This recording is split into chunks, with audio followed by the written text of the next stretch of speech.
नाजरीन, drama serial हद की नेक्स्ट एपिसोड में आ चुका है बहुत बड़ा ट्विस्ट, जहां पर दानिश अब अपने खेल में एक हद तक कामयाब हो चुका होता है। वो शहराम के ऑफिस में आग लगवा देता है, जिसकी वजह से शहराम का काफी हद तक नुकसान हो जाता है और शहराम जख्मी भी हो जाता है। लेकिन शहराम को सबसे ज्यादा फिक्र अपने होने वाले नुकसान की होती है। वो एक ही फिक्र में होता है कि आखिर ये सब किसने किया और इस साजिश के पीछे कौन है। शहराम जो कि जख्मी हालत में हॉस्पिटल होता है, वहीं जीनिया को भी अपनी अच्छाइयाँ दिखाने का मौका मिल जाता है। जैसे ही निशात बेगम फरियाल से कहती है कि तुम्हें घर जाना चाहिए, हादी अकेला है, तो जीनिया फरियाल से कहती है कि तुम चली जाओ, मैं शहराम के पास ही रुकूंगी। वहीं दूसरी तरफ जैसे ही फिरोज दानिश को कहता है कि शहराम के ऑफिस में आग लग गई है, ये सब सुनते ही दानिश के दिल में तो खुशी की लहर दौड़ जाती है। वो फिरोज को कहता है कि अगर इसे किसी भी हेल्प की जरूरत हो तो इसकी मैं मदद कर सकता हूँ। फिरोज दानिश की ये बात सुनकर एक लम्हे के लिए हैरान रह जाता है और वो दानिश की तरफ देखना शुरू कर देता है और इसे कहता है कि आखिर क्यों तुम इसकी हेल्प करोगे और क्या हेल्प कर सकते हो। तो दानिश शैतानी मुस्कुराहट के साथ कहता है कि मैं इसे लोन दे सकता हूँ, वो मुझे वापस लौटा देगा।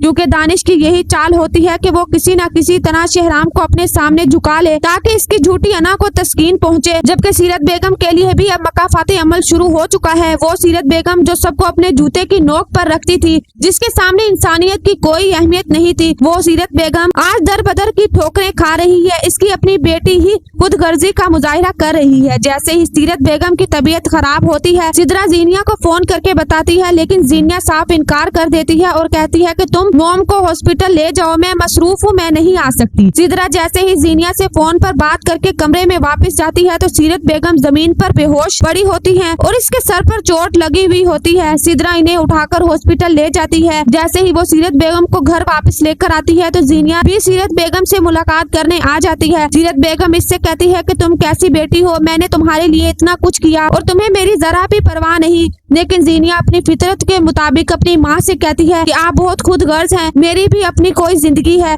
मैं मजीद आपके साथ नहीं रह सकती, इसलिए आपको खुद ही अपने लिए कोई इंतजाम करना होगा। मुझे मेरे घर पर तवज्जो देने दे, अगर मैं आपके साथ मजीद रही तो मेरा घर खत्म हो जाएगा और मैं आखिर किस तरह शहराम की दिल और जिंदगी में अपने लिए जगह हासिल कर पाऊंगी। अगर मैं यूं ही आप पर तवज्जो देती रही तो सब घर वाले मुझे फिर से उस घर से निकाल देंगे और मैं ऐसा हरगिज नहीं चाहती।